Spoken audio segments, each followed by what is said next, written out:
Hey, I just got through watching that video, man. Uh, Me and the son just got through watching it, man. And to let you a little bit know about me and my history, wipe the camera off. My daddy died when I was 10 years old, and my stepfather stepped in when I was around 5. So there was 5 years there where I was being raised by my stepdad, and he was always hard on me. That's why I didn't ever get a chance to spend no time with my real father. And my stepdad, he was in the Vietnam War. So, crap, I couldn't even go and wake the dude up. He would wake up, start swinging, you know.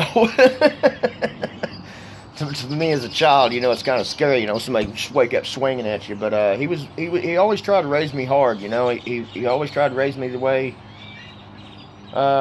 he thought should be right, which was with very much hardcore discipline. And I don't know if that made me turn towards going wild and free later on in life. I don't know where I took a turn for the worst. I'll tell you a little bit about where I took a turn for the worst, and I'll move on. But my mama, she went to go pick me up at school one day, and I must have been like 8 years old. No, I wasn't. I was 10 years old. It was about the time my dad died. And it's a true story. No bullshit here, man. Ain't no bullshit on this channel. But my mom went to go pick me up, and she wasn't there. And a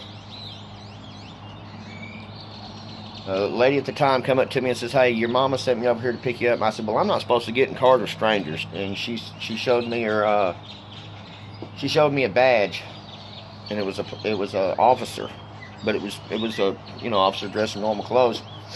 And she said, "I'm just supposed to drop you off over here at your neighbor's house, and then we'll be gone." And she just wanted me to give you a ride. Well, later on through the years, I didn't know what all that was about until I reached around being a teenager, and one of the kids made fun of me, and I didn't take it. I took it lightly. You know, they said, "Oh, your mom ran over a kid," or this, that, and the other. And I didn't think nothing of it, you know. And then later on, after, I grew up a little more, after I got out of, started getting out of school, or I quit school, my mom apologized to me. She says, "Look, the reason why the kids always pick on you, and you got put in the, because I got put in the class, man, the sun sure is bright. I guess I just got to stay in the sunlight." But the kids, they always picked on me because I was hyperactive. I have ADHD, and I guess I already know that. Y'all already know that out there. I couldn't sit still, and a good ass busting back then. Them days, that's all they had to offer for children that were ADHD. It was good ass whipping in back to class you'd go. And I got tired of being set out in front of the office all the time. And finally, when I reached about 7th, 8th, 9th grade, I think it was 9th grade doing 6th grade level work, I finally quit school. Said, "F it, man. I'm not doing school no more." And after I quit and I went to Job Corps, my mama said, "I'm sorry." And I said, "Why, Mama? Why are you sorry for what I've done?" And she said, "Well, remember that time when you got picked up at school and people are always walking by the retarded school, because I was in there with a bunch of retarded kids, And I guess kids do have a little bit in them not to keep it quiet. Most of the kids, I guess they had a little respect for me. But some of the kids would walk by and laugh at me. And they would pick at me and all this other, and I never did like that, man. I got stuck in a class with retarded kids because they didn't know what was wrong with me, I guess I had the worst case in the world of ADHD, and my mama told me I ran over, and she says, "What, do you go to school with anybody named Ruth?" And I said, "Yeah, I go to school with this girl named Ruth. I'm in the retarded class with her, I go to school in a special ed class with her," and she... I'm not trying to make fun of her, but she had her arm twisted behind her. She got this.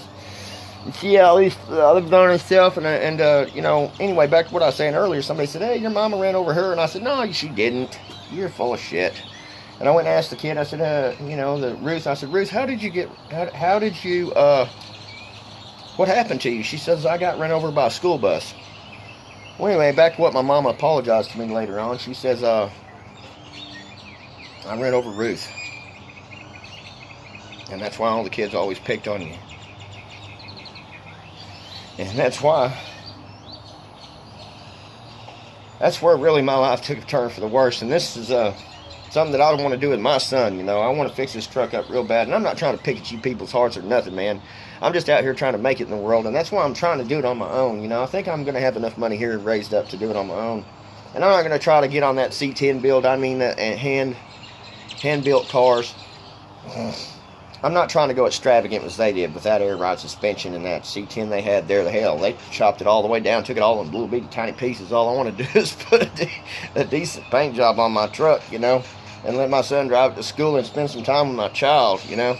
Because my stepdad, he was like very standoffish. He didn't ever open up, didn't ever talk about problems. He's a very smart man. He was the head of the Imperial Sugar Factory, and he went from Hereford, Texas, Hereford Whiteface. This is my hometown. That's the hometown I grew up in.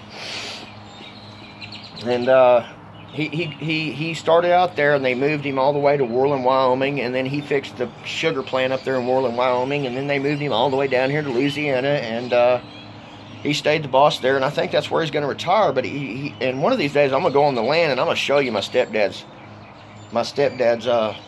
land, and he's got all kinds of antique cars that he's just saved through the years. He's got a 53 Ford truck. He's got a 69 Mustang, a 67 Mustang GT.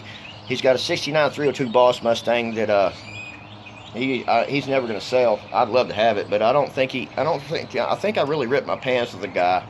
Because like I said, I got sent away to homes and shit like this whenever I was a child. And let me mind you, people, I'm not giving you out this information just so I'm not planting your hearts. And that's why I really don't want to open a GoFundMe account, because I don't, pride is getting in my way. I want to show everybody I can do it on my own. And I think I'm going to be able to do it on my own. I don't think I'll have to resort to that. Because, you know, just the paint job is what I want to do on the outside of the truck. And I think if I wait long enough, it'll come around and I'll get my chance. I don't know. We'll just have to see. But anyway, that's where I'm coming from, man. And that's why I'm trying to give you people out there what you need to do in life. Get off your ass out there and do something with your child. Hush it! Y'all need to get out there off your ass, like Pete tells you. Pull that old thing out of the garage. And if you got somebody that's a teenager especially, go out there and do some work with him, man. I got to do a little bitty tiny bit of body work with my stepdad.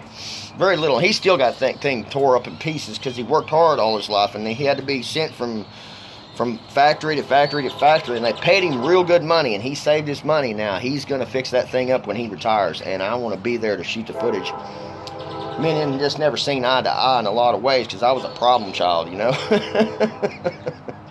I didn't start doing my party years until after I got out on my own, man. I mean, they locked me down. No, you wasn't allowed to go nowhere.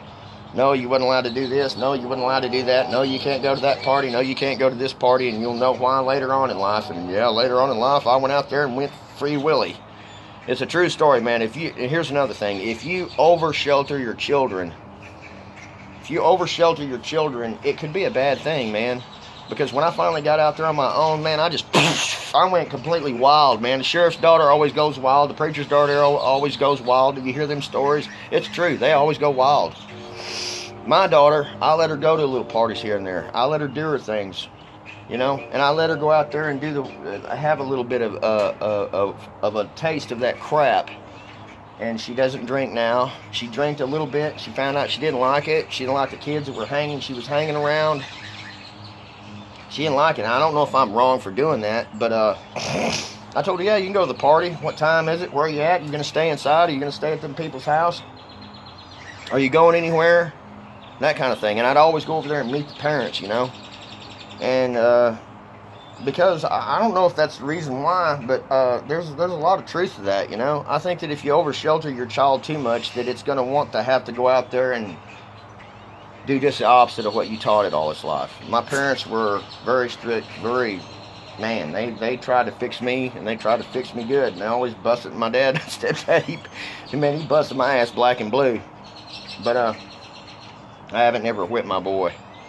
I think I might have tapped him on his butt just that quick, and it hurt his feelings so bad he didn't know what to do. But he's a good boy. He goes to school. Now, he does have problems learning with his ADD. And my daughter is going to college and becoming, she's doing A's, B's, and sometimes a C. Let me hold the camera right. And she's becoming a child psychologist. So anyway, I wanted to let that out there out the bag on y'all and everything, and we'll just see how this goes. But you know, this is just the beginning of this story, you know, and it's going to take a while for all this to happen and all my plans. But I sure am glad that I got the second chance in life and I didn't get killed in my motorcycle accident, because it was close, man. I mean, when you see a car grill like right here in your chin, and your helmet hits the concrete, and this all of a sudden your foot breaks, and you look down and your toes are touching your knee, you know, and you have another chance to go at it again, you start thinking twice about all the things you've done. You think twice about how your mom raised you and how she wanted you to be in life, and how your stepfather raised you and how he wanted to be in life. My dad, he was a mean guy. He used to rape my mom. After I found out later on in life, she told me he was a bad person, and I always said, Mom, why didn't you stay with him? And I held a grudge against her for a while, and she finally came out and told me, your dad was a bad man. And he got in a bar fight one night and lost his, big old beer mug, you know, thick beer mugs, they slammed it up his head. He has a 1% chance of living. The doctors didn't, 10% chance of living. The doctors didn't give him a very much chance to live. So Mom left him, man, after that. He just went nuts, started hitting on her all the time, raping her. And so he left her, and thank God he left her, man, because that's something that a child don't need to see. And I can only remember one occasion, me walking up in that room and knocking on the door, and my mama saying, I asked her, because I heard a bunch of noise, and I didn't know what it was, and I said, Mama, you all right? And she looked at me, and she says, Baby, I'm just fine. I don't even think I opened the door. I think I cracked it and peeked in there a little bit, but I remember seeing just a little bit of her. She said, Baby, I'm just fine. Now go back in your bedroom. And that's all I remember about my real daddy. But I tell you what, man, it's a good thing that he died when I was 10 years old. And I'll explain that to you in some other video because I don't have time. But he died when I was 10 years old, and it's a good thing, because if I would have grown up, I'd have been in prison right now for shooting him. That's the truth. Honest to God, man. I love my mama all my heart. Anyway, I'll see y'all later, man. Y'all be good. This is a story that blows your mind, man. But hey, ain't none of this fake. Ain't none of this not real. It's a fucking real story, man. And I don't like to cuss in my videos too much, because I'm trying to, you know, like I said, man, I'm trying to do right. I want everybody to be able to watch my videos, but it's real. Believe that, it's real. Honest to God, Scouts honor, it's real. Anyway, I'll see y'all later. Y'all peace out, man. Be good.